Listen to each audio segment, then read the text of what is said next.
આવતીકાલે હનુમાન જયંતીની સાથે સાથે શ્રી વેલનાથ બાપુની પણ જન્મ જયંતિ પણ છે, જેને લઈ મોરબીના વાંકાનેરમાં નવા ધમલ પર શ્રી ગેલ માતાજી મંદિર ખાતેથી ભવ્ય શોભાયાત્રાનું આયોજન કરવામાં આવ્યું છે।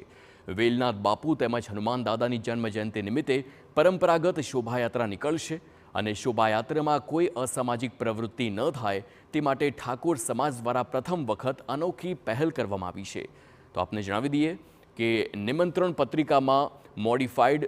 સાયલેન્સરવાળા વાહનો અને આ સાથે જ હથિયારો અને કેફી પીણું પીને ન આવવા બાબતે કડક સૂચના અપાઈ છે। જો કોઈ યાત્રામાં શાંતિ ડહોળવાનો પ્રયાસ કરશે તો તેની સામે કાયદેસરની કાર્યવાહી કરવાનું પણ નિમંત્રણ પત્રિકામાં ઉલ્લેખ કરવામાં આવ્યો છે।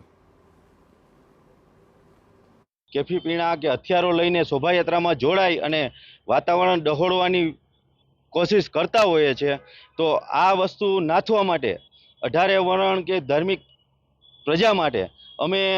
આ વર્ષથી જ નિયમ કર્યો છે કે કોઈ બી મોડિફાઈડ સાયલેશન કે કેફી પીણા કે કોઈ પણ હથિયાર સાથે જો શોભાયાત્રામાં જોડાશે અને શોભાયાત્રાનું વાતાવરણ ખરાબ કરવાની કોશિશ કરશે તો તેની સામે પોલીસ જે કાંઈ કાયદેસર કાર્યવાહી કરવાની થશે એ કરશે।